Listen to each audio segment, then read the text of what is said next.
Hey everyone, welcome to another exciting, scintillating, and fascinating episode of the OIG Roundtable. We're all here today. The band is back. Wade McFall, retired Assistant Special Agent in Charge from OIG's LA field office and now a manager on our SIU investigative team. Jaysen and retired executive from HHS OIG, retired from the Northeast UPIC, and now our Special Director in Charge in Special Projects. And his counterpart, Matt Kachansky, also one of our managers on our SIU team, our senior manager, retired executive from HHS OIG, and Jaysen's counterpart from the UPIC as the Northeast UPIC director. And now it's like you guys are on chapter 3 of your life. It's like enough for, which is amazing for guys that are only 30 years old. I find that fascinating. It feels more like the epilogue, but that's all right. That is true. It's like the back of the page. And I am Eric Rubenstein, Senior Director of Litigation, Fraud, Waste, and Abuse, and a retired senior agent from the New York region and the New Jersey field office. So today we want to talk about policy, and we want to talk about medical policy, not necessarily fraud, waste, abuse policy, but talk a little bit from a plan perspective, and this spills over clearly into CMS policy, because oftentimes plans, medical policy, and when we talk about medical policy in the Medicare space, we're talking about NCDs, National Coverage Decisions, and LCDs, Local Coverage Determinations, and LCAs, Local Coverage Articles. We're not going to be talking about how NCDs have the effect of law, LCDs are quasi-policy or sub-regulatory guidance. We're just talking strictly from a policy perspective. In the NCD, LCD world, it's really about what's covered under Medicare. And typically those things are coming through with, congressional authorities, which is why NCDs have the effect of law, because Congress says we're going to cover this, we're not going to cover that, or some nuanced particular policy that comes out from CMS. And oftentimes on the commercial side, commercial plans will often mirror policies that are similar to NCDs because a lot of commercial plans have a Medicare Advantage line of business. And so under Medicare Advantage rules, you must have coverage guidelines that mirror a payment under traditional Medicare. And obviously in the Medicare Advantage world, there could be some enhanced benefits that are not covered, but you've got to have that base. And then you get into some of the strictly commercial plans where, they'll have a lot of policies that are similar. But one thing that was interesting was a particular plan here in the Northeast. The particular plan came out with a policy relative to colonoscopies, routine screenings for colonoscopies. Now, as you guys are aware, there were some recent changes, and it is recommended that colonoscopies are started at age 45. It used to be 50. It was reduced to 45 as a screening for colorectal cancer and how it really can save lives. We've all been touched by cancer in one way or another, personally or indirectly. And, I know for sure I've had some very direct connections to people who have had colon cancer, have died from it, and have lived through it. And so this isn't about whether or not it should or shouldn't be covered at age 45 or not. But what was interesting was that this particular plan came out with a policy regarding the anesthesia portion of it. And if anybody has had a colonoscopy in the past, you know that the procedure itself is not nearly as bad as the prep, right? The prep is now just really more annoying than anything else.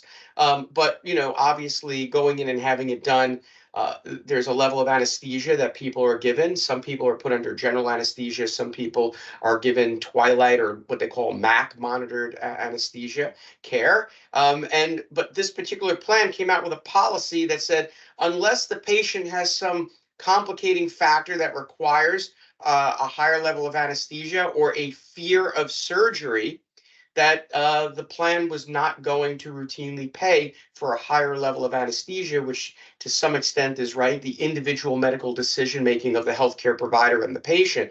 So, Wade, I want to start with you on this because from a SIU investigative fraud, waste, abuse perspective, the creation of a medical policy that may be divergent from what was standard before creates some inherent fraud, waste, abuse issues, right? From a documentation perspective, from, collateral care perspectives and things of that sort. And I think one of the things that oftentimes investigators get concerned about is this premise that they need to know every policy, every rule, every billing and coding nuance that's out there. And outside of the fact that that's what research is for, right? We get something, we don't know about it, we do homework. The fact is that when a plan comes out with a policy that is medical directive in nature, it really does have collateral implications on an investigator and the prospect of having to now investigate a fraud, waste, abuse issue that may not have been one.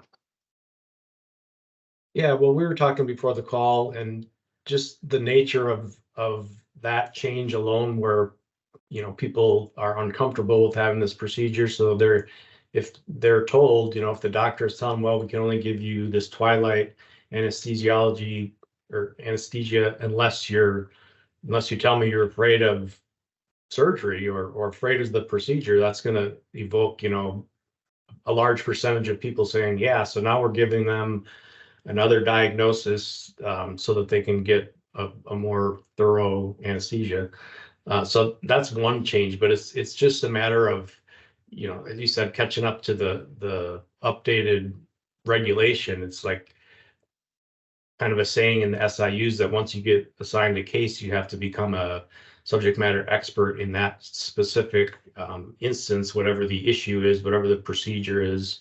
And I guess there's different levels of becoming a subject matter expert. I wouldn't really consider just reading a few regulations, you're now a subject matter expert. You have to really know it inside and out. So there's going to have to be more than just reading the regulations. There's going to have to be a lot more research to it than that.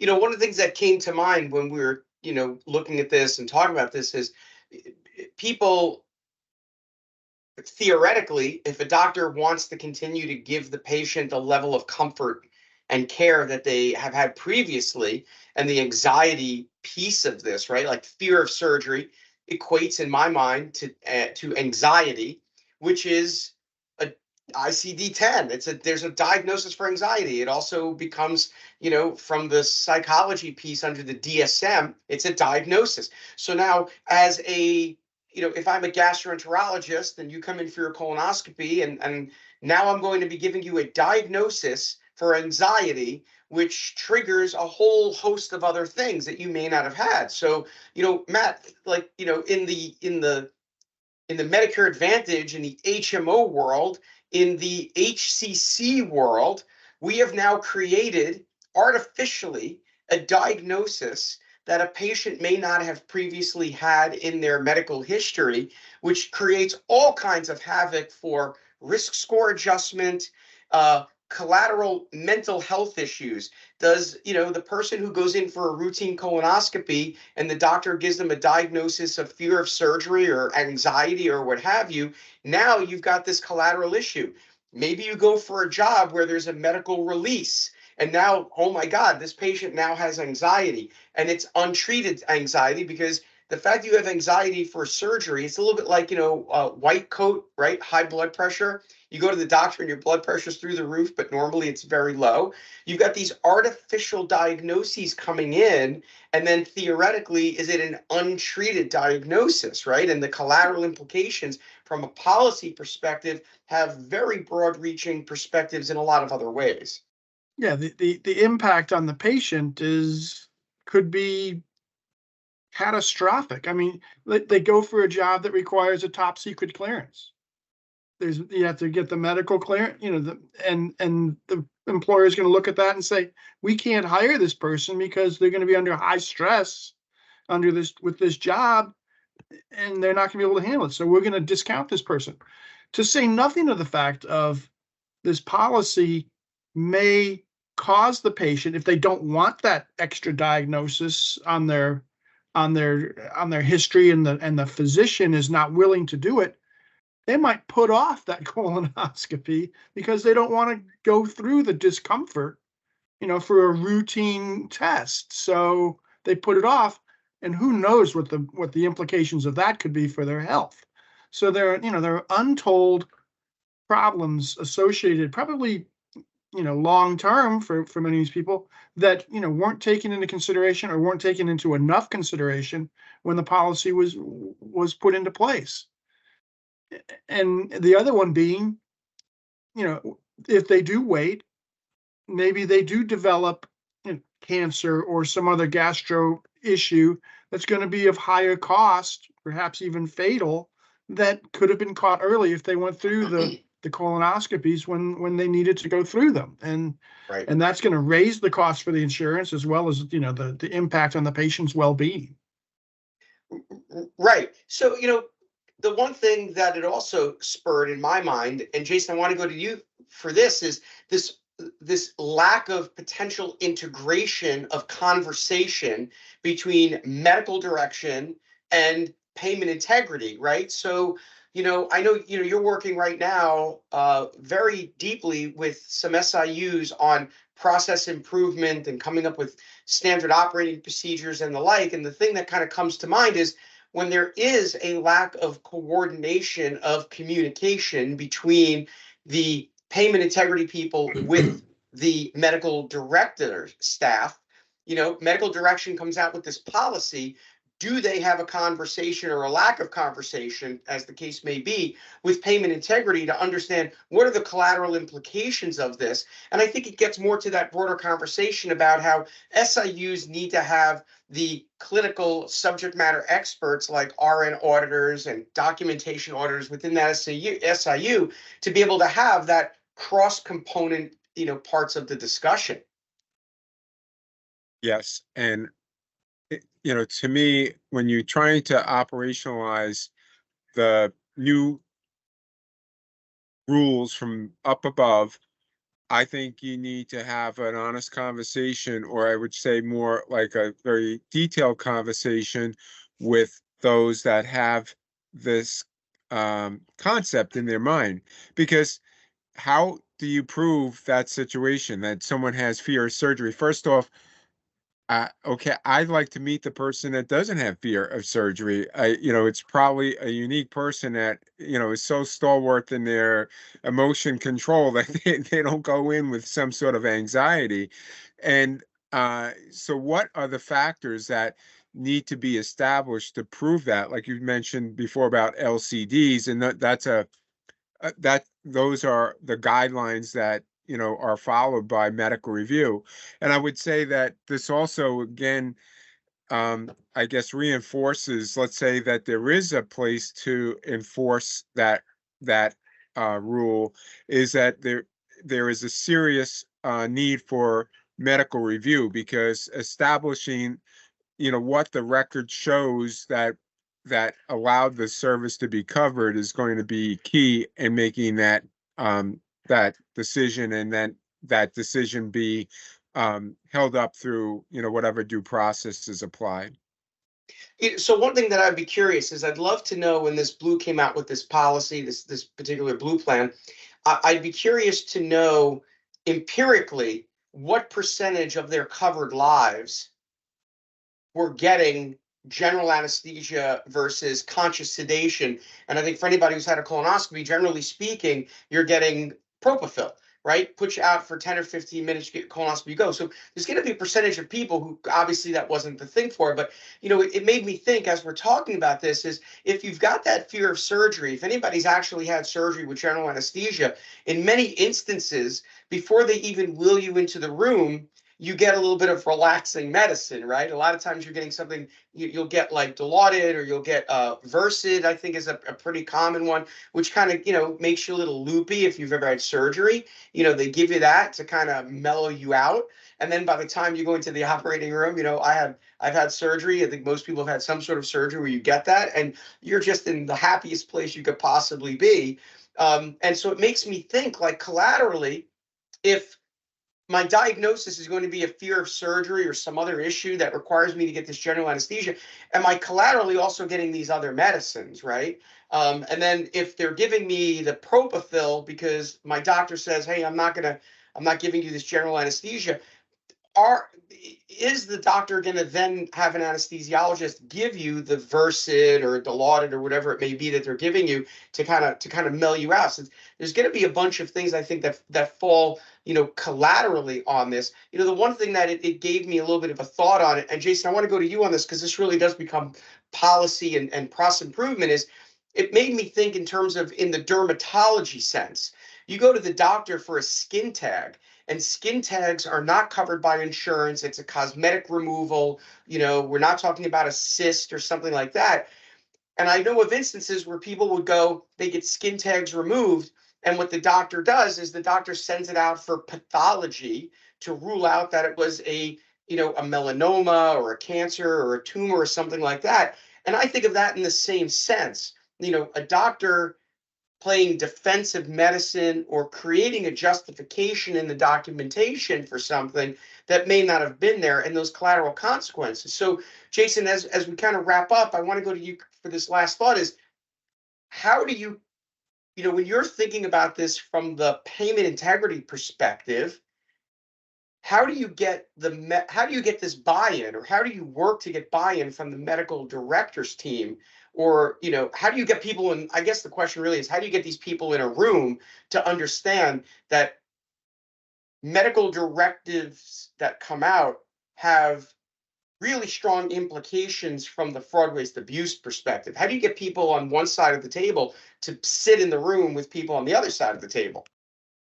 Well, I think that's right up front. That's part of the due diligence of operationalizing any sort of new thing that you're trying to enforce through the SIU, is determining what exactly needs to be established to prove it, as I said earlier. And that would be, certainly on the side of medical review, speaking with the medical director to get that concept. I mean, as far, and you've all said this already, but it goes without saying, I mean, it kind of just really drives a behavior that is not one that you want to encourage in those that are documenting medical procedures on the provider end, right? Like, so, I haven't had a couple of skin tags removed. Questions come in, well, is it presenting a problem for you? And you think about it for a minute, like, and you say, well, yeah, actually, when I wear a collared shirt, which not, doesn't happen in this group very often, but when you're wearing a collared shirt, it's causing an irritation. It's like, aha, and you can see the pen moving, and that probably is legitimate. But my point is just that it starts a behavior potentially that's just not really what you're looking for in medical documentation. So yeah, it's about setting the expectations with the provider community. I would say that I, as an SIU director, I would push back on the team that came up with that idea, assuming it came, from outside of the SIU, and say, okay, well, let's send out an education letter to our providers, because I am sure that they would get a ration of feedback from the provider community about that. And it's better to flesh it out at that front end rather than spend a whole bunch of resources and then find out later, well, you're not able to substantiate any of the allegations, because again, it's about what you can prove. It's not what is written down by someone or that there needs to be supportable evidence to have that recovery sustained. I go back to a conversation we had with Dale Carr when he talked about getting everybody in the room at the same time to talk about these types of changes and integrating the SIU with the other parts of the plan, including the policymakers. And he said one of the things that he does is he tries to show them that if this policy is meant to cut costs, let's take a look at that. This is cutting these costs, but here's some additional costs that you might want to take into consideration that are going to be raised because of the policies that you are implementing, to include the cost of Xanax, the cost of adding, the extra anesthesia when it's needed, and the implications of a behavioral health diagnosis on the patient, and how that's going to raise the cost to that patient and to the plan for covering that patient, and taking it all into consideration rather than the short-term very narrowly focused, here we're cutting the cost of the anesthesia. Yeah, I mean, I think that's an important piece. I'm always curious when a policy comes out, what sort of empirical analysis was done behind it, not just the medical decision piece, right? Like we know on the Medicare side, they have these the committees, the CACs, right, which is the clinical committee, and it's the medical directors of all the MACs get together and they do all that. But I am curious, like for example, was for this particular blue, was the percentage of members who required, we'll put that in air quotes, but who needed or who got a higher level of anesthesia, was it so great that it made someone say, hey, why are we incurring this cost when MAC or the Twilight, the propofol is this? I'd be curious to know empirically, what that percentage is, but then I would also be curious empirically in if those people, if that percentage was X and those people then got a diagnosis of anxiety or something, what would the potential collateral costs be?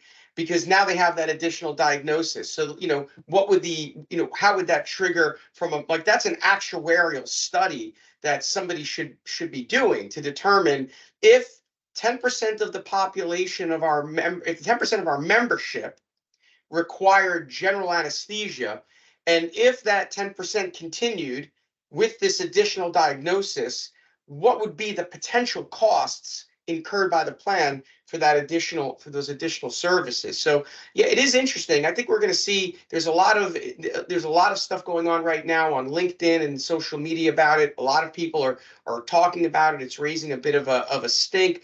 Who knows if it's going to get clawed back? I mean, as we saw with some other payers, particularly, there were a couple of payers who had put in some policies regarding modifier 25.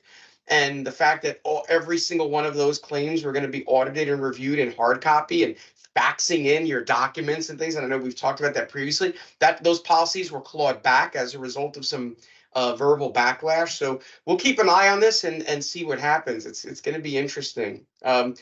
As always, it's great getting your individual perspectives on these things. Again, thanks everybody for tuning into this week's OIG Roundtable. If you are not getting our newsletter, as I always say, feel free to drop us a line at hello@advise, health.com. You can also sign up for the newsletter right from our website, which is advisehealth.com.